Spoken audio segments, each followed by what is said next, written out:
Olá, meus caros, tudo bem? Vamos tratar de um tema teológico, né? A missão de Cristo, né? Como revelada no Novo Testamento, frequentemente entendida através dos seus três ofícios principais: profeta, sacerdote e rei. Isso está profundamente enraizado na tradição bíblica, então é uma pequena aula que nós vamos dar de um tema teológico. Tema fundamental, inclusive, para compreender melhor tanto a cristologia quanto a soteriologia e também, de certa forma, a eclesiologia, ou seja, a doutrina de Cristo, quem é Cristo, sua pessoa, sua natureza, a sua obra na cruz para a nossa salvação, soteriologia, e, de certa forma, indiretamente, a natureza e a constituição da sua igreja, que é o seu corpo místico, do qual ele é a cabeça e nós somos os membros.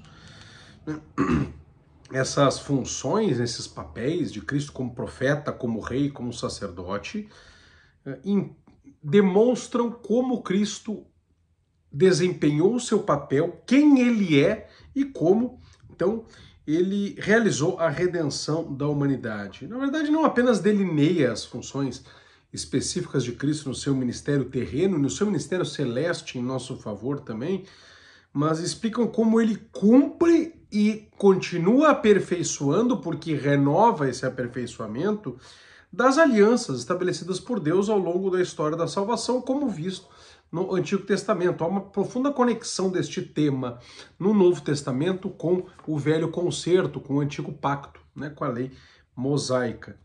Então nós vamos examinar como esses ofícios se relacionam com a noção de aliança e como essa teologia, embora melhor desenvolvida e nestes termos originária da tradição reformada, portanto calvinista, é compatível sim com o ensino da fé católica. O primeiro teólogo a identificar e sistematizar claramente o tríplice ofício de Cristo, como profeta, sacerdote e rei, nestes termos de um tríplice ofício, foi João Calvino. Tá? É um dos principais reformadores protestantes, com muitos erros, principalmente em soteriologia, mas que expôs essa doutrina na sua obra Institutas da Religião Cristã, né, publicado pela primeira vez em 1536. No entanto, essa ideia do tríplice ofício de Cristo ela já existia, né? Ela tem raízes mais antigas e elementos da compreensão desta doutrina podem ser encontrados em escritos de teólogos da igreja primitiva e também medieval. Por exemplo, Santo Tomás de Aquino, na Suma Teológica, ele discute aspectos de Cristo como rei, discute aspectos de Cristo como sacerdote, né, embora não de forma sistematizada, como Calvino fez mais tarde.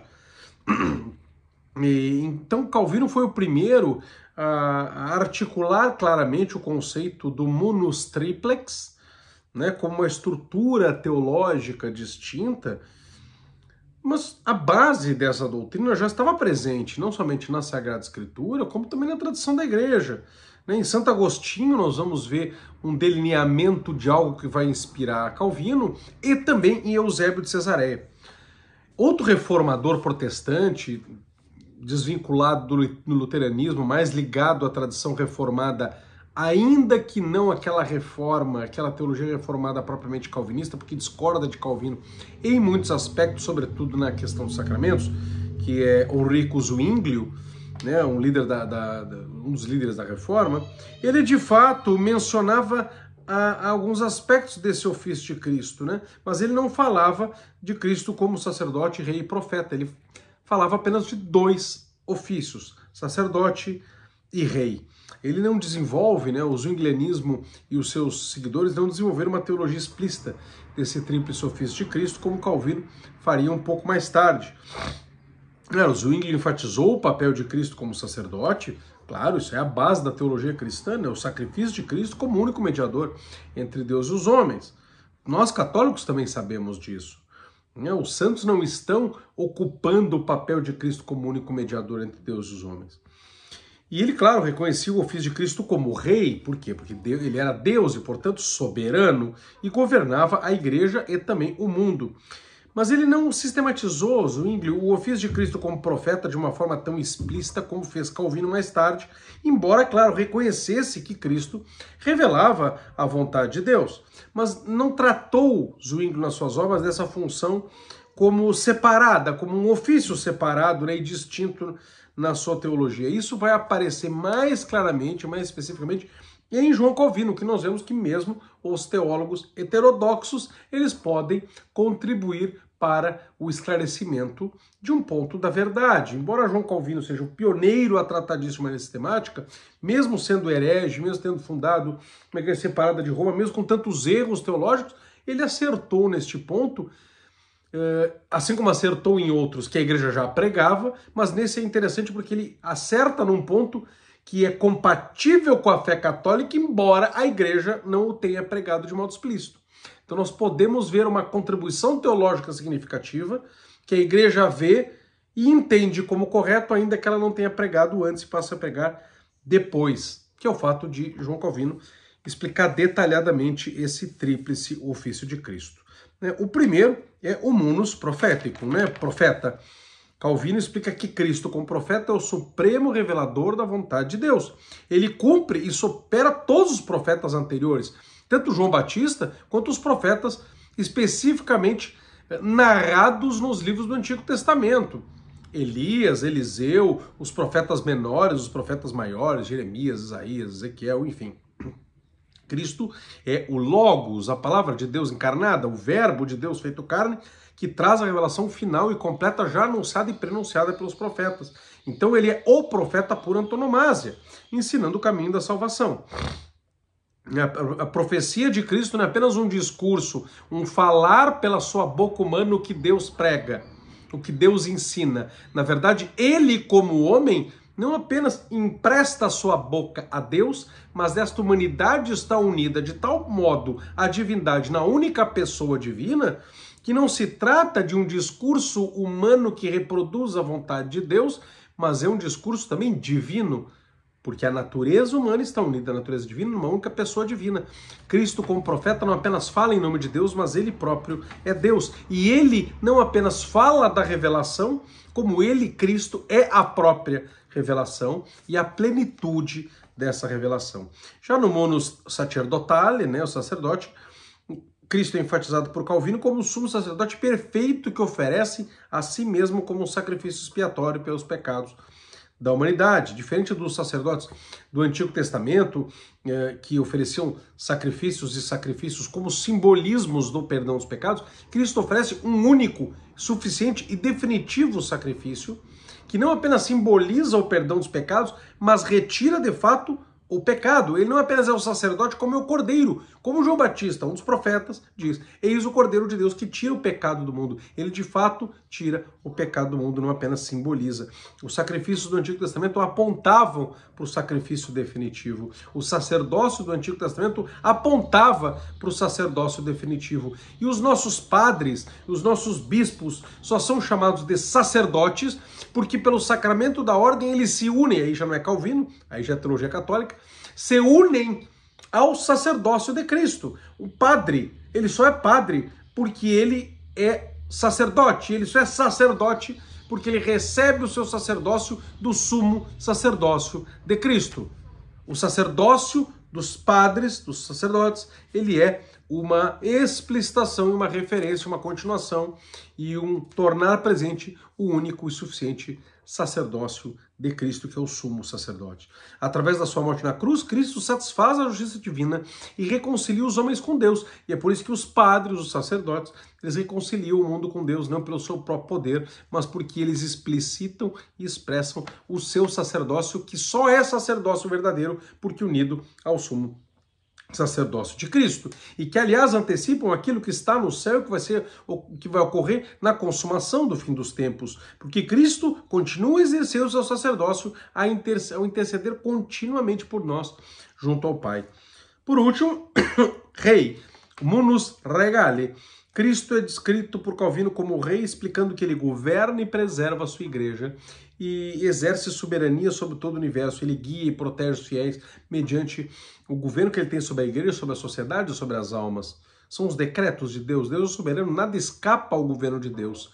Cristo é rei de todo o universo. O reinado de Cristo, ele vai ser consumado no fim dos tempos, mas ele já começa com o estabelecimento da sua igreja. Ora, toda essa doutrina calvinista, nós vemos, eu fiz interpolações com teologia católica, mostrando que não há que a base do que Calvino utiliza é perfeitamente aproveitável pela igreja, e aliás a igreja pega esta base calvinista e pode desenvolver ainda mais.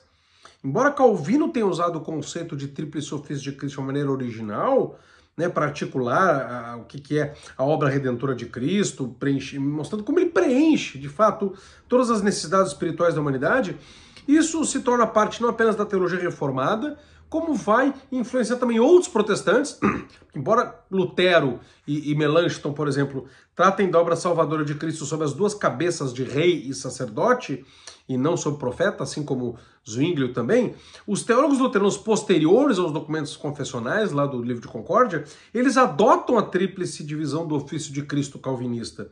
E os próprios, claro, documentos calvinistas, como o Catecismo de Heidelberg, né, e o Breve Catecismo de Westminster, eles são bastante explícitos ao tratar do tema. Santo Tomás, alguns séculos antes, ele não desenvolve uma teologia explícita desses três ofícios, como fariam mais tarde os protestantes, os reformadores, mas ele reconheceu e elaborou sobre aspectos proféticos, sobre aspectos sacerdotais, sobre aspectos reais também de Cristo na sua teologia. Por exemplo, Cristo é o mediador entre Deus e os homens. São Tomás vai comentar isso ao comentar 1 Timóteo 2,5. Ele também vai unir em si mesmo, Cristo, né, as funções de ensino, profeta, de santificação, o sacerdócio, e de governo, o rei. Na verdade, o ensino, a santificação e o governo é o munus da igreja e o munus dos bispos. São Tomás vai dizer isso, é o munus dos bispos. Né? Santificação, ensino e governo. Ora, os bispos só são bispos porque estão unidos mediante o sacerdócio que eles têm ao único sacerdócio de Cristo. Eles derivam o seu poder de Cristo. Então, embora São Tomás não fale do tríplice ofício de Cristo, ele fala do tríplice munus dos bispos e, de certa forma, ele está tratando também como isso como decorrência de Cristo. Né? Está implícito na obra tomista isso. A missão de Cristo qual era? Era morrer na cruz por nós. Isso, né? E isso está profundamente interligado com os três ofícios de profeta, sacerdócio e rei. Cada um desses três ofícios contribui de uma maneira específica para a compreensão do significado e da importância dessa morte redentora no Calvário. Né? Esta morte de Cristo na cruz, ela não está desconectada com o tríplice ofício. Vejamos, como profeta, Cristo revelou a verdade de Deus e a necessidade do sacrifício. Ele fala, o Filho do Homem será entregue na mão dos malfeitores. Ele institui a Eucaristia, institui a missa, diz que vai morrer. Ele fala isso. A sua missão profética inclui não apenas fazer milagres e pregar a doutrina e reunir um grupo de apóstolos que continuasse a sua doutrina, mas incluiu a previsão e a explicação da sua própria morte como parte essencial do plano de Deus. Cristo anunciou o Evangelho. Ora, o Evangelho é a morte de Cristo na cruz. Cristo não somente morreu na cruz e pregou outras verdades, ele pregou também que iria morrer. Ele pregou também que a sua morte reconciliaria o mundo consigo. Ele anunciou várias vezes, como em Mateus 16, 21, Lucas 24, 46, que ele iria sofrer, que iria morrer e iria ressuscitar. E mesmo que não tivesse pregado, a sua própria morte na cruz foi a grande pregação. Ele foi um profeta não apenas ao anunciar a sua morte, a necessidade da sua morte, mas ele foi um profeta também ao morrer, porque aí foi a sua pregação mais eloquente, derramando na prática, não com palavras, não falando do amor de Deus, mas demonstrando o amor de Deus ao derramar a última gota do seu sangue por toda a humanidade. Demonstrou a profundidade do amor de Deus e a justiça divina que requeria a expiação do pecado. E essa morte de Cristo foi cumprimento das profecias do Antigo Testamento, por exemplo, Isaías 53, com o cântico do servo sofredor. Ele era o cordeiro que ia tirar o pecado do mundo, conforme o profeta João Batista fala em São João 1,21. Assim, a morte de Cristo é o ponto culminante da revelação profética que ele trouxe, já vinda desde o Antigo Testamento. Os profetas anunciavam que viria o Messias. Deus falava mediante os profetas, mediante os patriarcas, que eram profetas naquele momento, que viria o Messias. Deus falava mediante Davi, que era um rei, mas agia como profeta, que viria o Messias. Está nos Salmos. Abraão, Isaac, Jacó esperavam o Messias. Cristo é o Messias. Os profetas diziam, o Messias virá. Jesus Cristo é o Messias que veio, e é também a culminância dos profetas. E ele próprio exerce o seu ofício profético, não apenas ao reunir em si o cumprimento das profecias, ao profetizar a sua morte e ao profetizar pela sua morte a nossa redenção. Ele também é sacerdote porque ele oferece a si mesmo como um sacrifício. Sacerdote é aquele que oferece sacrifício, né? E no Antigo Testamento os sacerdotes ofereciam sacrifícios de animais que eram temporários e simbólicos. Cristo é o sumo sacerdote, é o verdadeiro sacerdote para quem o sacerdócio mosaico apontava, e fora do sacerdócio da lei mosaica, né? Porque ele não é descendente de Arão, irmão de Moisés, então ele não é da tribo de Levi, ele é da tribo de Judá. Portanto, ele não é um sacerdote levítico, ele é um sacerdote, não é um sacerdote aarônico, ele é um sacerdote judaico, no sentido de da tribo de Judá. Portanto, fora da tribo sacerdotal. Portanto, assim como Melquisedeque, aquele que era um sacerdote que apareceu, ofereceu pão e vinho com Abraão e logo em seguida desaparece e era rei de Jerusalém. Um sacerdote fora da linha instituída pela lei mosaica, que simboliza Cristo, que está fora da linha da lei mosaica do sacerdócio levítico aarônico. Portanto, um sacerdócio eterno. Jesus oferece não apenas vinho e pão, mas o seu próprio corpo e seu próprio sangue, sob as aparências de vinho e pão na Eucaristia, na cruz, como sacrifício definitivo, como sacrifício completo, satisfazendo a justiça de Deus e reconciliando pela morte na cruz a humanidade com Deus. A morte de Cristo na cruz é o centro do seu sacerdócio e realiza a expiação e proporciona a salvação eterna. Por outro lado, após a sua morte, a sua ressurreição, Cristo continua o seu ofício sacerdotal intercedendo por nós junto ao Pai, como nós vemos em Hebreus 7:25. A morte de Cristo na cruz não é o fim, mas o início do seu ministério contínuo de mediação por todos os homens. Enfim, como rei, ele estabelece o seu reino com a morte na cruz. É parte do seu reino. Ele não perde na cruz, ele vence, ele morreu a nossa morte para que vivêssemos a sua vida. Na cruz ele é coroado como rei, tanto que recebe a coroa de espinhos. É um paradoxo. Mas veja, o seu sofrimento e a sua morte não são a sua derrota. Ele entrega o seu corpo porque quer, como cumprimento de um plano de Deus para derrotar o pecado, para derrotar a morte, para derrotar o inferno, para derrotar Satanás. Cristo não morre como um derrotado, ele morre como um vitorioso.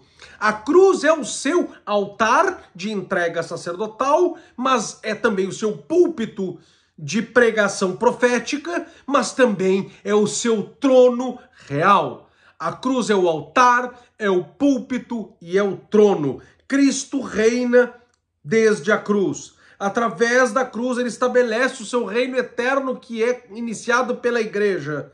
Ele vence as forças do mal. A igreja é fundada na cruz com o derramamento do seu sangue e da água que sai do seu coração, o batismo e a Eucaristia. E a igreja é o início do seu reino. A nova ordem de redenção e justiça de Colossenses 2,15 nasce da cruz. A cruz é o púlpito como profeta, a cruz é o altar de Cristo como sacerdote e a cruz é o trono de Cristo como rei. O reino de Cristo não é um reino de poder e de glória mundanos, mas um reino de redenção e salvação. A cruz não é um sinal de derrota, é o meio pelo qual ele reina e governa sobre a igreja, sobre as almas, sobre a criação e sobre todo o universo. E no fim do mundo, com a volta de Cristo, ele se consumará, não se iniciará, porque ele já iniciou com o derramamento de Cristo, do sangue de Cristo na cruz. A missão de Cristo de morrer na cruz está profundamente ligada com esses três ofícios. A morte de Cristo é o ponto central onde a sua função de profeta, de sacerdote e de rei se encontram e se manifestam plenamente. A cruz é o meio pelo qual ele cumpre a revelação divina, oferece a expiação dos pecados e estabelece seu reino eterno. Essa teologia calvinista, vocês veem, ela é plenamente compatível com o ensinado pela Igreja Católica. Plenamente. Apesar das diferenças teológicas mais amplas, nós vemos que o próprio catecismo nos fala sobre isso. Vejam, no número 436, o catecismo da Igreja Católica assim diz: Cristo vem da tradução grega do termo hebraico Messias, que quer dizer ungido. Só se torna nome próprio de Jesus porque ele cumpre perfeitamente a missão divina que tal nome significa.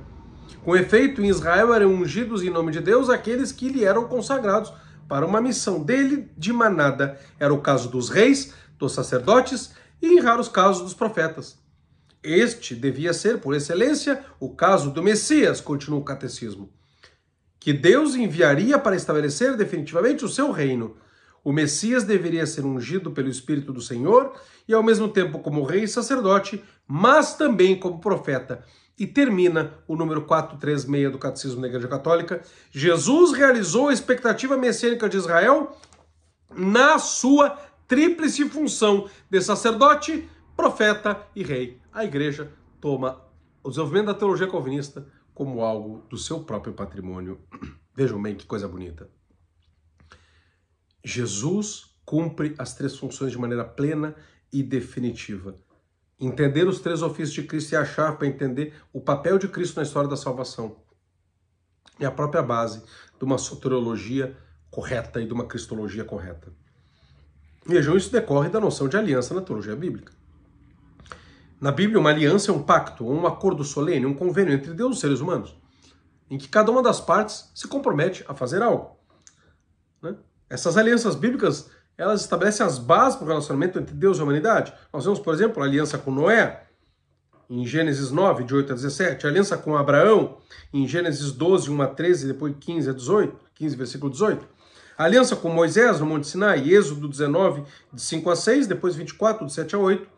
A renovação da aliança com Moisés, com Davi, com os profetas e com os reis, com a volta do cativeiro babilônico e assim por diante, até chegar na nova aliança profetizada em Jeremias 31, que é realizada por Cristo.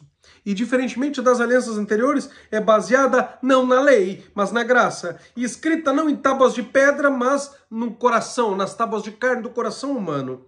Jesus mencionou essa nova aliança durante a última ceia, que antecipa a sua cruz, e que é tornada presente pela missa. Este cálice é a nova aliança do meu sangue derramado em favor de vós. Lucas 22, 20. A nova aliança é o perdão dos pecados, a participação novamente pela graça na natureza divina, perdida com a queda de Adão e Eva, e a promessa de viver no céu para sempre com Deus, se vivêssemos agora uma vida de santidade, recebendo a comunicação da santidade própria de Deus, que a santificação, a justificação, a salvação, a regeneração é o receber a comunicação da santidade de Deus pela graça conquistada por Cristo na cruz, mediante a vivência da promessa de uma relação íntima e pessoal com Deus nosso Senhor. Cristo é um profeta revelador da nova aliança, ele é o profeta definitivo. Cristo é o profeta por excelência, ele cumpre o ofício profético pela proclamação e anúncio do Evangelho e pelo testemunho de sua vida e intercessão junto de Deus e pela sua morte, que é a grande pregação. Esta é a plenitude da revelação divina. Como sacerdote, ele é mediador do sacrifício da nova aliança, compatível à fé católica, compatível com a fé católica esta doutrina, no momento em que nós vemos a Eucaristia como a perpetuação do único sacrifício de Cristo, do suficiente sacrifício de Cristo, do mesmo sacrifício de Cristo efetuado na cruz. E por outro lado ele é rei, governante do reino da nova aliança, um ofício real associado com a justiça. Cristo é o rei de todo o universo, nós temos até uma festa na Igreja Católica de Cristo, rei do universo. A Igreja ensina que Cristo exerce seu reinado atraindo todos os homens a si pela sua morte e ressurreição. A missão redentora de Cristo, com a sua morte na cruz, faz dela, a cruz do Calvário, o seu púlpito como profeta, o seu altar como sacerdote e o seu trono como rei.